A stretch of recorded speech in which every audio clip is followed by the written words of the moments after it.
हाल फिलहाल में ये न्यूज बहुत ज्यादा वायरल हो रही है, जहां पर कांग्रेस के एमपी केसी वेणुगोपाल ने यह बात कही है, यानी ये क्लेम किया है कि इनके साथ ना एक दिल दहलाने वाला इंसिडेंट हुआ है, हार्ट स्टॉपिंग मूवमेंट। होता क्या है कि ये ट्रेवल करते हैं तिरुवनंतपुरम से दिल्ली, और वहां पर किसी प्रॉब्लम के चलते जो है वो फ्लाइट को चेन्नई में लैंड करवाया जाता है। और इनका ऐसा कहना है कि जहां पे लैंड करवाया जा रहा था वहां पे ऑलरेडी एयरक्राफ्ट मौजूद था उसी रनवे पे। वो तो पायलट का लक था या फिर स्किल थी कि हम सभी लोग एक डिजास्टर से बच गए। अब इन्होंने ये बात पूरी ट्वीट करके बताई है। इन्होंने बताया कि एयर इंडिया की फ्लाइट AI2455 में थे, जो कि तिरुवनंतपुरम से जा रही थी दिल्ली, जिसमें इनके साथ कई सारे एमपीज भी मौजूद थे और 100 ऑफ पैसेंजर भी थे। मतलब एक ये बहुत लंबा चौड़ा ट्वीट देते हैं। इसके रिप्लाई में एयर इंडिया क्या कहता है, ये चीज मायने रखती है। एयर इंडिया कहता है कि mister Venugopal, we would like to clarify that the diversion to Chennai was precautionary due to suspected technical issue and poor weather condition. A go around was instructed by Chennai ATC during the first attempt landing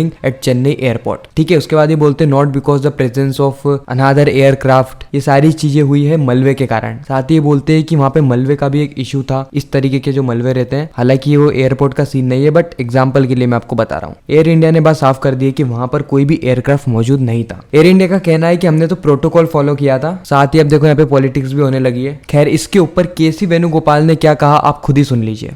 I already tweeted brother yesterday. I don't want to, exactly there should be an inquiry on that issue. Unfortunate incident happened yesterday.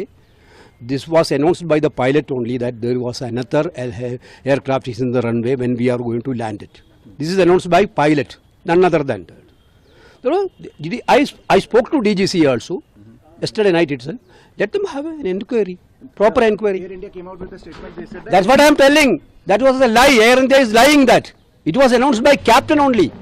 and today is a March, sir. इन्होंने साफ तौर पे कहा है कि जो air India है वो झूठ बोल रही है, इसके ऊपर इन्वेस्टिगेशन होनी ही चाहिए। अब यहाँ पे पॉलिटिक्स भी शुरू हो गई है। जो बीजेपी को क्रिटिसाइज किया जा रहा था इन सारी चीजों को लेकर, बीजेपी के अमित मालविया यहाँ पे कहते हैं कि केसी वेणुगोपाल जो कि एक सीनियर कांग्रेस के लीडर है, वो मिस इन्फॉर्मेशन फैला रहे हैं, क्योंकि एयर इंडिया ने तो इस पूरे फैक्ट को डिनाई कर दिया। तो इनके खिलाफ ना एक स्ट्रॉन्ग एक्शन लेना चाहिए। मतलब इन्होंने क्लियरली ऐसा कहा है कि इनको नो फ्लाई लिस्ट में डाल देना चाहिए, क्योंकि झूठ फैला रहे हैं। अब देखो, अगर ये बात सच है तो प्रॉपर इन्वेस्टिगेशन होनी चाहिए, लेकिन अगर ये बात सच नहीं है तो फिर ये बहुत ही गलत चीज हो जाती है कि आपको अगर बीजेपी को क्रिटिसाइज करना है तो आप सरकारी कंपनी पे ही टारगेट करो, वो भी बिना किसी एविडेंस के, बिना किसी प्रूफ के। लेकिन ऑफ कोर्स सी बात है, अगर एयर इंडिया में सही में ऐसा कोई इंसिडेंट हुआ है और ये एयर इंडिया वाले इसे दबाने की कोशिश कर रहे हैं या फिर छुपाने की कोशिश कर रहे हैं, तो इनके खिलाफ एक्शन लेना जरूरी है। क्योंकि यहाँ पर एक या दो जने की बात नहीं आती, यहाँ पे कई सारे लोगों की जिंदगी की बात आ जाती है। क्योंकि आज से कुछ महीने पहले ही हमने एक बहुत ही डरावना सा एक्सीडेंट देखा था। तो बिल्कुल हमको थोड़ा सा यहाँ पे अलर्ट जरूर रहना चाहिए। बाकी अभी हाल फिलहाल के लिए ऐसा कहा जा रहा है कि ये सारी चीजें जो है वो वेदर कंडीशन के कारण हुई थी, और इनका जो क्लेम था